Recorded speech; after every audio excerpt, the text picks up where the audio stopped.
Hello, ladies and gents. Welcome to episode 6 of the Deu Awuok Show, where it is my job to interview professional and collegiate soccer players about their life journeys around the beautiful game. On this episode, I speak with An Lei, a former men's soccer player at Yale University.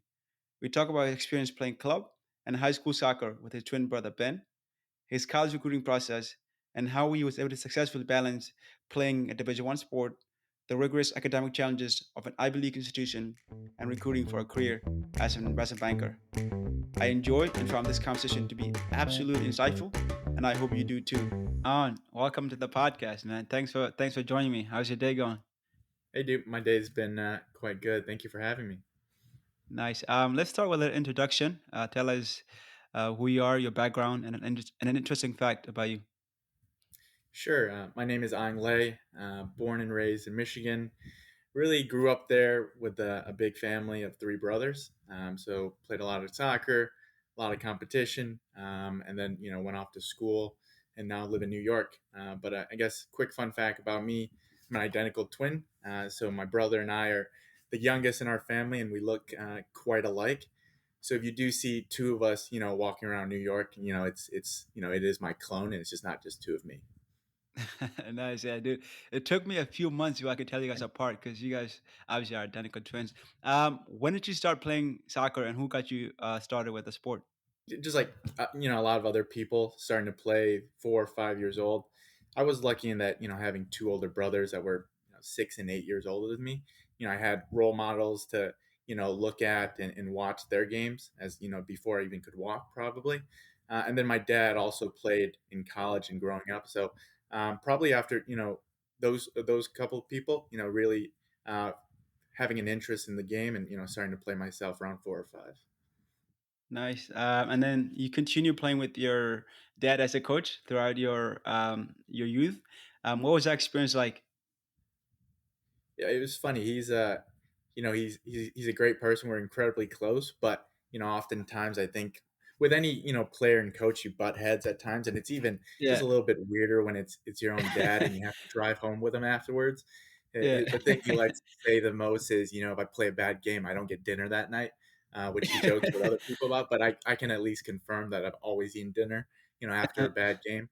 But it was good. It made us really close. We traveled a lot together, and he was really knowledgeable at the game. So I learned a lot from him, and he was often both encouraging, critical, and I do know that him coaching both my brother and I, he yeah, always understood that he couldn't treat us like the other kids, but he also wanted yeah. to be fair, in the eyes of the other kids, the other parents, all the above.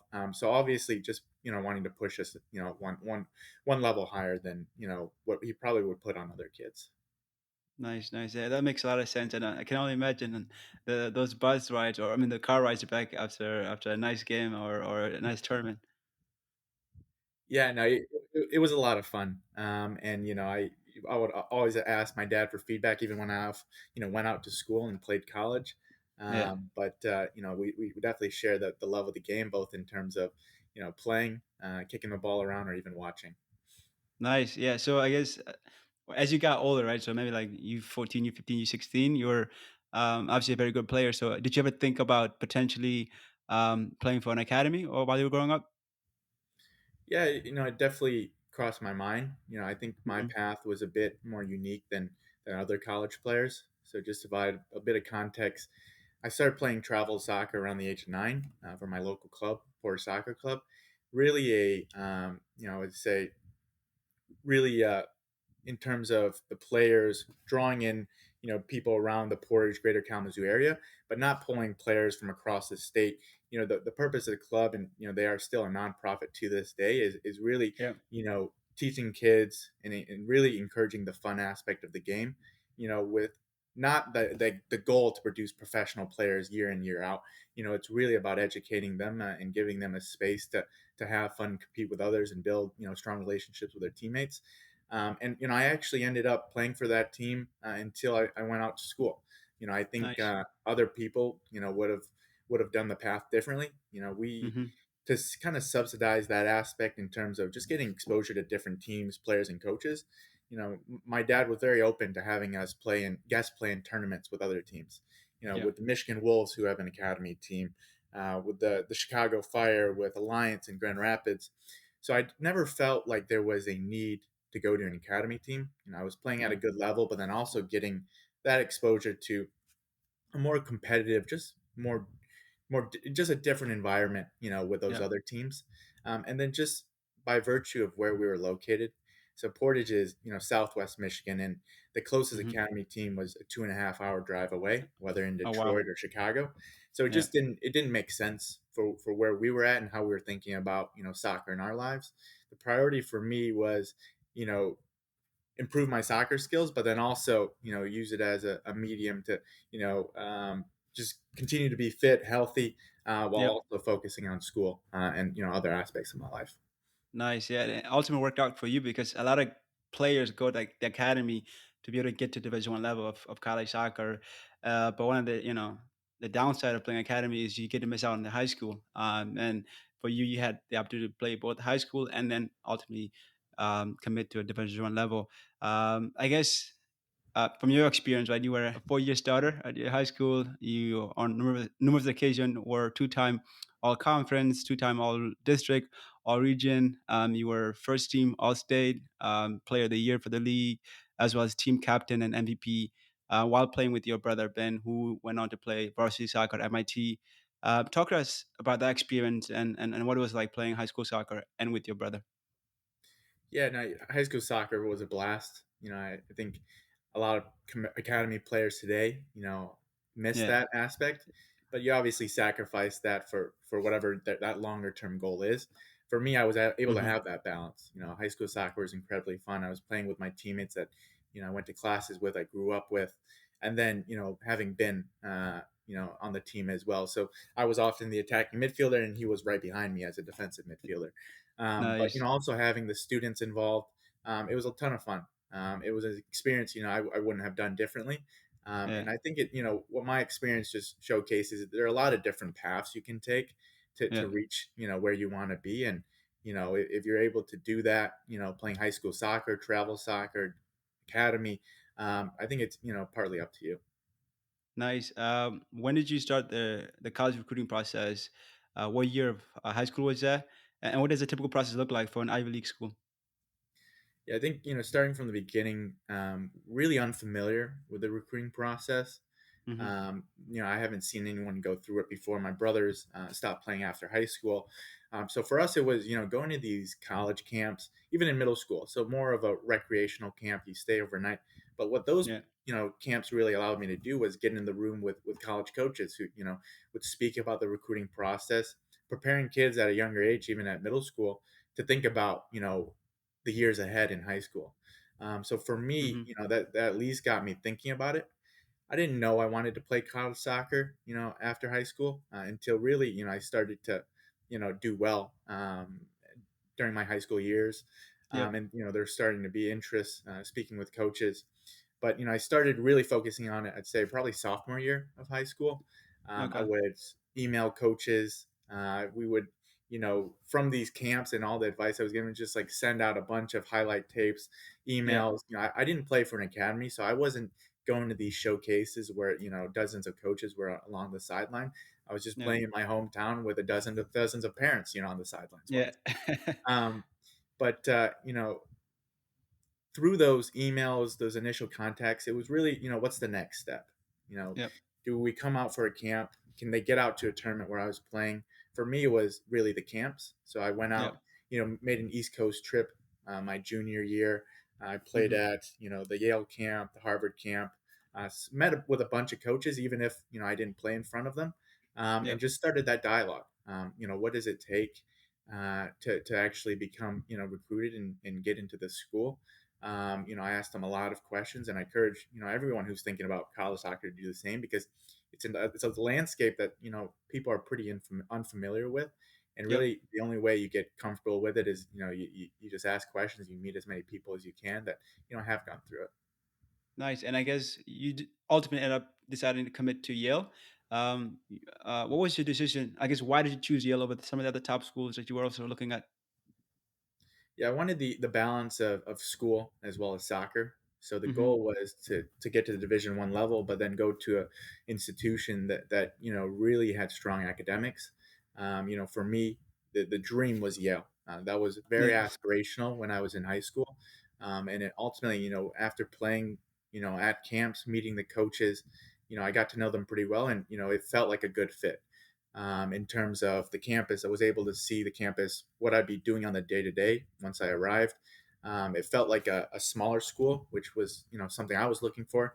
I think it's important for people to think, is this an environment that you can succeed in if soccer was not a factor? If something goes Mm-hmm. wrong, you have a horrific injury, and you Yep. can't play soccer anymore, will you be happy there? And for me, Yale had this close knit environment, smaller school, only about 5,500 undergrads, Mm. really beautiful campus, and I offered a lot of things in terms of coursework, majors that I was interested in exploring. So it felt like a great fit, and really when I was offered a spot on the team, it was just really hard to say no. Yeah. And I was lucky that my first choice was ultimately the first Ivy League school that offered me. So I was really grateful. That's amazing, man. Congrats. And what was that moment like for you and for your family as a whole? I know your parents, immigrated to the U.S. when they were young from Vietnam, and then Mhm. now to have you and your twin brother Ben go to top institutions in MIT and Yale, it must have meant a lot for them. What was that experience like for you and the whole family? Yeah, it's kind of funny. Overall, I think I started a little bit late in the recruiting process. I didn't play in front of the Yale coaches for the first time until spring of junior year. Hmm. They had a lot of offers out, and really for me, they communicated, let's just hold on a little bit, and we're thinking through a couple of different candidates. I still Yeah. remember fall of my senior year of high school. I was literally playing a game on a Thursday night, and at halftime my Yeah. dad called me over and he was like, "The Yale coach wants to talk to you after the game." And pretty. My dad had gotten an indication that they were going to ultimately offer me, and I could Yeah. tell you now that was probably the worst second half I've ever played in my life. My brain couldn't even think. A lot of things going Yeah. through my head, Yeah. and ultimately, I went home. I gave him a call, and we had the conversation. I was incredibly excited to say yes, and ultimately, apply to the school and get that process going. But it meant a lot for my family and I. Yeah. A couple months later, Ben, my twin brother, Yeah. got notice that he was admitted into MIT, which was his dream school, and he was able to play soccer there as well. I think back to certain memories of my grandparents when they heard the news. They Hmm. had immigrated to the United States after the Vietnam War, and it Yeah. was a difficult transition. Both coming in terms of coming to a new country, learning the Hmm. culture, and then assimilating as well. Yeah. So it meant a lot to them that their twin grandsons were able to get the opportunity to go to these schools, and also to explore the soccer and athletic side of things. I still remember that my grandfather said to me, it's taken us one generation in the United States to ultimately get to these institutions, and it still Yeah. sticks with me to this day that I don't take it for granted. And I had a lot of good guidance growing up. I had a lot of good Yeah. role models Yeah. that emphasized the priorities that I should have been paying attention to. And Hmm. I was very lucky to ultimately get to where I ultimately went to. That's amazing, man. I'm so happy for you and your brother. That's awesome. I guess going to college, right, and college soccer, what was that adjustment like for you? I know for me personally, going from club soccer to the Division 1 level was an adjustment I struggled with, and it materially impacted my confidence, my ability to play with uh, to the best of my abilities. So, I'd love to hear your experience and how that adjustment was like for you as well. Yeah, it was definitely a transition. I think people going from the club high school level to Division 1, it's Hmm. always a big jump in competition. You're playing against folks that are possibly 4 years older than you as seniors, who have had all this Exactly. experience, all this time in the weight room. For me, coming onto campus, I think 150 pounds, really skinny, Yeah. probably lifted two dumbbells in my life, and I was going against folks that were more athletic, faster, stronger, and then more technical as well. Yep. But those are the environments that you want to be in to push yourself. Yeah. There's certainly a transition, But I'd encourage people, coming out of high school to play in those summer leagues that already cross Hmm. over with college players, so that once you arrive on campus for the first time, you've already kind of experienced that. Yeah. Freshman year, I think you talked about it. The confidence level. You go from going to really my club soccer team at Port Soccer Club to Yeah. high school soccer to college. Yeah. I was often playing a different role than I was when I was at Yale. I was often Yeah. the number 10, getting a lot of touches on the ball, creating a lot of chances.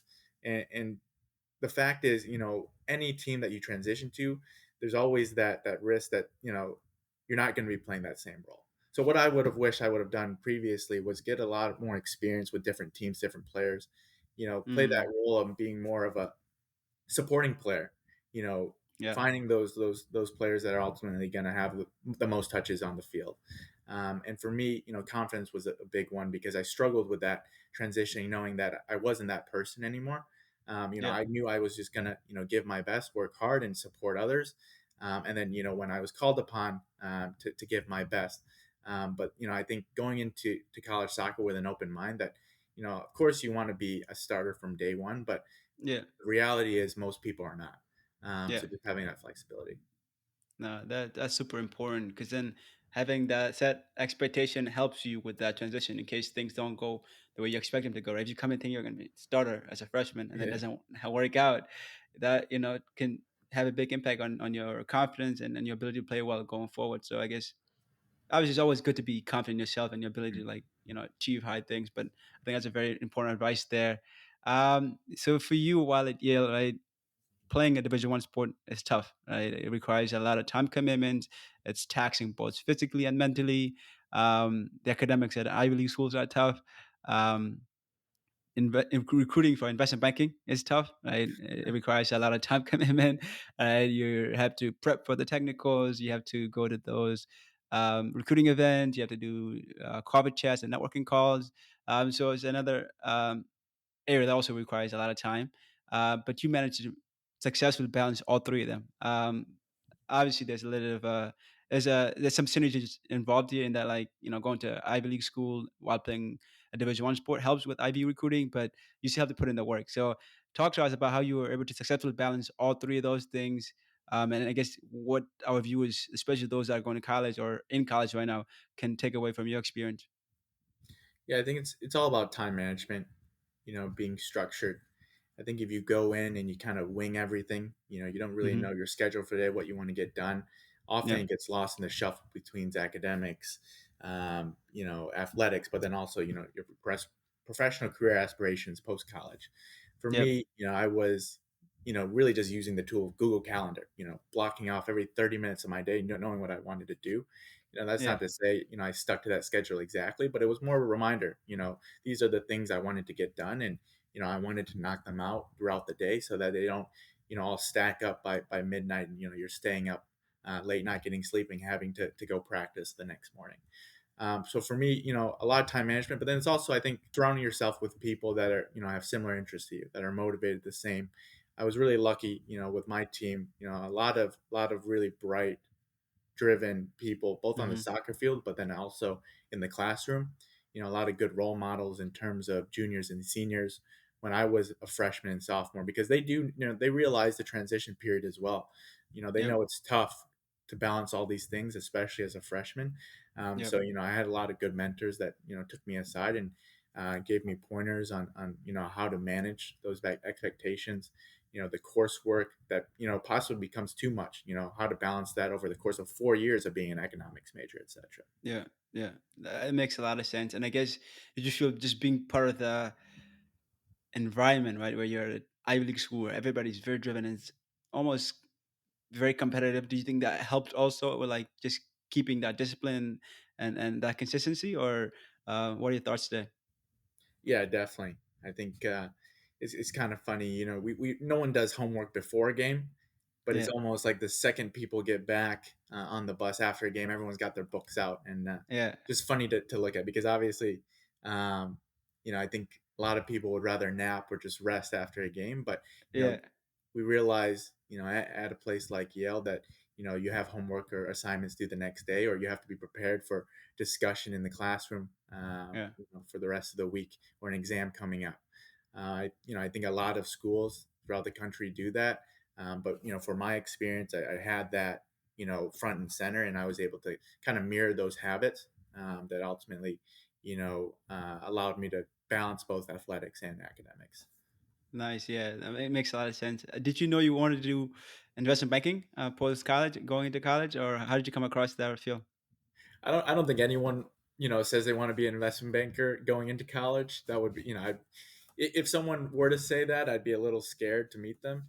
Yeah. But for me personally, growing up, middle school, high school, I always thought I was going to be go to medical school. I thought I was going to Mhm. be pre med, study biology, chemistry, the sciences, and then go to med school post undergrad.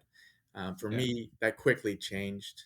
I think it was still figuring it out. Any young person, you don't know what to study. Once you get in college, you don't really know what you want to do in terms of a job. So still figuring Hmm. it out. But I knew, when the first day I stepped foot on campus, that my gut told me that's not something I was passionate about, what I wanted to pursue.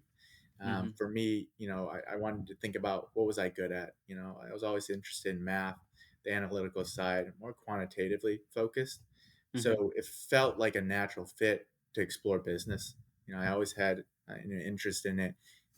Hearing people and older, folks on my team explore the world of finance and investment banking, and that was naturally just something. Okay, let's explore this further. Let's ask the questions, speak to people, and Hmm. it was a step-by-step process. It didn't go from let's be an econ major directly to investment banking. It really, Mm. let's utilize my summers, my coursework during the year to explore it. So just to walk you through my path, became an econ major, took a lot of economics, macro, micro, but then Hmm. also accounting and finance as well. And Yeah. then using my summers to have real, real experience, in the industry. I had a very um, what I say is introductory finance internship as a bookkeeper. Really logging expenses and revenue items uh, and reconciling that on a monthly basis with a company's bank account. That really just taught me basic accounting at first. The next summer I worked in corporate finance at Stryker. It's a publicly traded company, so I got Hmm. to see a step further than that. I got to see the financials and the business within one company. And then after that, it felt like, okay, let's now explore investment banking. This is Mm. a role that would allow me to get exposure across various subsectors in industry, work with different clients, a bit faster pace. So it's something, I wanted to explore. It felt like an environment that I would have done well in. A very team focused, as do it at UBS. You're working longer hours with a small deal team, working closely with clients, management companies, executives at companies, and then all with, in the context of capital markets as well. So gaining those technical skills as it relates to, financials, but then also debt and equity, capital markets. Nice. Yeah, no, that's yeah, it makes sense now, I guess, from your point of view, looking back on your story, right? Like somebody was, I forgot about the quote is like you can't connect the dot looking forward, right? Only when looking back. But yeah, from what you just said, it makes a lot of sense and a really cool story. You then left UBS and you're now at a boutique investment banking firm, doing sports investing. Talk to us about what the day to day looks like, and are there any relevant or interesting deals you can talk to us about or talk to the viewers about? Sure, I think similar role as what I did at UBS. Worked a lot across M&A, so mergers and acquisitions. We help individuals buy and sell ownership stakes within sports teams. But then I've Hmm. also advised certain leagues, for example, on selling expansion franchises. So really, um, Inner Circle is a boutique firm, about 13 employees with an Hmm. office in New York, and we work across all the U.S. major sports leagues as well as a lot in European football as well. Nice, nice. And I guess back to soccer, what would you say has been the highlight of your soccer journey thus far? Yeah, probably my sophomore year of college. Hmm. Just lucky coincidence, but we were able to go to Michigan twice. Hmm. The Yale team, we played the University of Michigan in Ann Arbor, and then I Hmm. think 3 weeks later we flew home flew to my home in Michigan to play Michigan State in Lansing, Michigan, and my favorite memory was the University of Michigan game, just because I probably had 10 plus family members at the game. I had Hmm. grown up, being a University of Michigan fan, go blue. And, it felt weird being on the other side. I had University of Michigan students yelling at me, calling me names. And it was almost funny, like I'm one of you guys. Yeah. And to see that on the other side was funny. But it was, a really good game. It was we went to overtime, so a whole 110 minutes of soccer. Yeah. Uh, I was able to start that game, play the majority of it, and we tied a very strong Michigan team, 1-1 Wow. after that, after a really Nice. poor freshman year in terms of our record. So just Hmm. having that as one of our first games, my second year at Yale was a great start, and it just felt a little bit more special, my family in the stands and being in my home state. Nice. That's really dope. And it's funny enough for us. I think my sophomore year too, we flew down there. We played Michigan first. We were supposed to play Michigan, University of Michigan, the second game, but then that game got canceled because of the weather. But when we played Michigan, that was also really nice. There were so much fans there, and the coach gave us like seats to watch the football game, and we Yeah. were right by the field. So just watching that whole like stadium fill up, and then the actual game, the halftime show, it was an awesome experience. So it's something I look back on fondly. Yeah, definitely. I mean, their stadium, their soccer stadium, was this. You probably remember, close knit, tons of Mhm. fans, beautiful grass. It was really, yeah, a good environment for sure. Nice, nice. And I guess on the flip side, what has been the worst moment of your soccer journey so far? For me, going through injuries. So I'll give you one example. We were in Mhm. Italy, which was probably one of my highlights of my college soccer career. We were able to take the whole team, go Mhm. to Italy, Milan, Rome, and play a couple exhibition matches. But Yep. within the last 5 minutes of the first game, I got whacked in the ankle. Go down. I Wow. thought it was ultimately just a sprained ankle, Mhm. ended up being a fracture. And just being out, Wow. you know, the junior spring, going to my senior year, it was just pretty difficult. I went into UBS that summer, after the Yeah. spring of fracturing my ankle, and, working a pretty taxing internship, not having too much time to rehab, all those things. So, really just kind of, stung a little bit in terms of this is not how I wanted my senior year to go, especially the start of it. Yeah. But you learn a lot of different things, and it's a part of sport, right? You learn just as much off the field as when you're on it. And I learned to support my teammates when I wasn't playing, and but you always miss it. So probably the worst moment of my career, and I think injuries in general are just not fun. Yeah, no, that makes a lot of sense. I've been blessed to not have any major injuries while I've been playing, but I can only imagine how tough it must be mentally, right? To be like sidelined, not be playing the sport you love so much for something that you can't really control. Like it's one thing, if you're struggling with confidence or you're not getting enough minutes, but you're still practicing, you're still like involved with the sport, but then to be, sidelined for an extended period of time, that can be very tough. So I very much sympathize with people that have had those major injuries.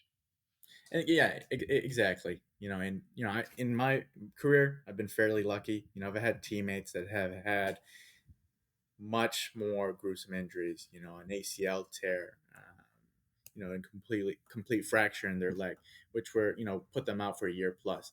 So from that Hmm. perspective, I've seen people go through much worse, and Yeah, they always have that positive mindset of take it day by day to get better and get back on the field. But it's yeah. certainly always a challenge.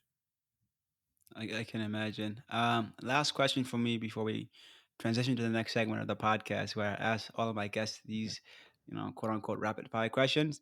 What advice do you have for young soccer players?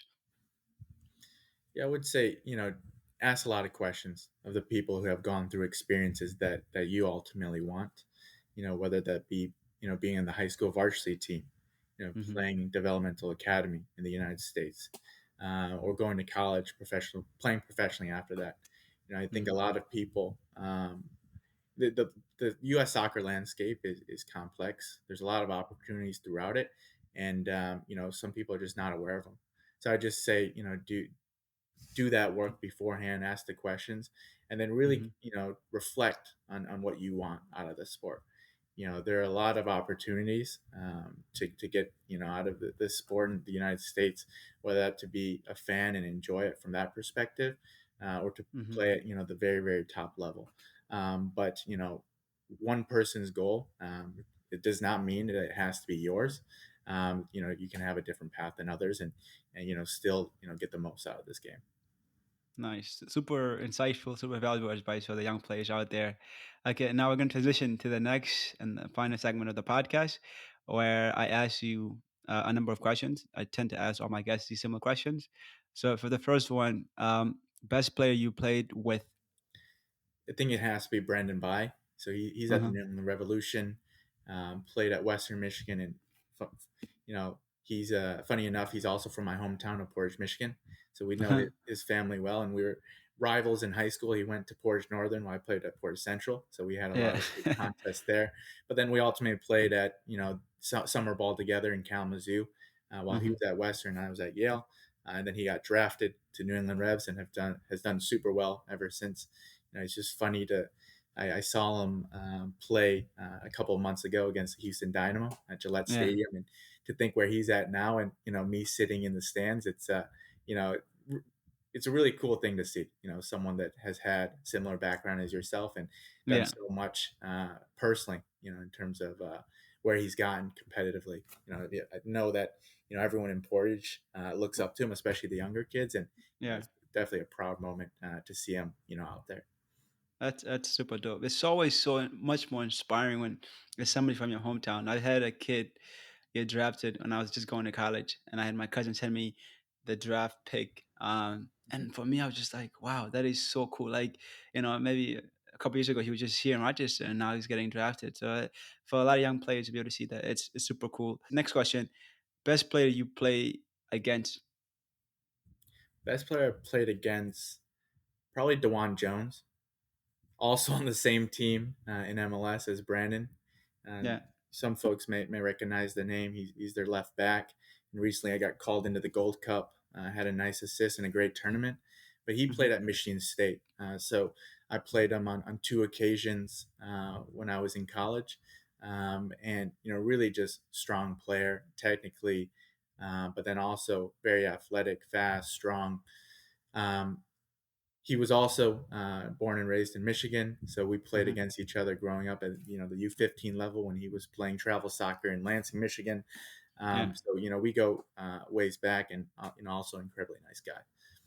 Nice, nice. Yeah, we actually played against him my sophomore year too, and I think he was playing forward or midfield. But yeah, that guy was rapid. I remember just thinking that guy is so fast. But yeah, he's done really well to be able to kind of transition to the right back role, and doing well for his club and for the country. Um, Next question: Messi or Ronaldo? This one's an easy one, and you people can say I'm biased, but Messi all the way. Yeah, I've been following his career. When he was playing at Barca, tried to watch as many games as possible. I'm an Arsenal yeah, fan personally, but yeah, wherever he goes, that's pretty much my secondary team. Absolutely thrilled that he's in MLS now. yeah, Just because there are more opportunities to watch him in person. The yeah. ticket prices are a little crazy now, but hopefully I can go see him one of these days. Yeah, that makes sense. That's like my younger brother. He's a big Leo fan, and he will watch every single minute. Like the other day, he paid like I don't know the monthly subscription for I think Paramount because he was watching the U.S. Open and they weren't showing on MLS Pass. So he's like Right. every team that he goes to, he's following that team. I'm a Ronaldo fan, but I think I've matured to the point where now I'm finally able to admit that he's better. Right? I think growing up I was always fighting my cousins and my brothers, like, yeah, no, Ronaldo's better. But I think deep down, I always knew, like, Yeah, Messi's that's a bit hilarious. better. Yeah, I appreciate both. Like their numbers are both ridiculous. Yeah, I don't get when people pin them against each other for the most yeah, part, but yeah. I appreciate them both. Just Messi is just that slightly above for me. Dude, I wish I realized that earlier because I just, for the longest time, every time you score a goal, hit a nice assist, I would discount it. I'm like, I would come with an excuse like, oh, that wasn't that nice. And then it wasn't until the World Cup when I actually, like, for the first time celebrated a goal that Messi scored. Like, I was always praying for his downfall because I wanted to make the argument that Ronaldo was better. And it's just such a a very convoluted way to look at things because then you're not really appreciating both, and it's a disservice to yourself. So I think a lot of young players who are always fighting about who's better just Right. appreciate both players. They're about to retire anyway soon, so you don't have to like one and hate the other one. Yeah, I mean, how I keep myself grounded and really, try to appreciate what they're doing is when I play Sunday, Sunday league nowadays. When I'm out of shape, slow, and it's a 77 smaller field, big goals, and I come away from those games and I can't even score. And Messi's doing it against the best defenders in the world. Well, Messi and Ronaldo, best defenders in the world, week Yeah, in and week out, and it's almost surprising if he doesn't score. So I mean, those yeah. guys are just something else. Dude, it's unbelievable. And he just scored like yesterday too. Like Right. dude, he's unbelievable. But anyway, I know you got a call coming up soon, so I don't want to keep you too long. Appreciate you getting on this podcast. It's been super enjoyable for me to listen to, and I'm sure our viewers, especially the young soccer players, will enjoy it as well. Thanks, Sue. Really appreciate it. Thanks for taking the time out of your day to listen and support this podcast. It is very much appreciated. Please follow the show if you don't already do so. The show can be found on YouTube, Instagram, TikTok, and the rest of the other major platforms. As always, be kind to yourself, be kind to others. Much love. This show is produced by Yak Awok and original music by Scott Holmes.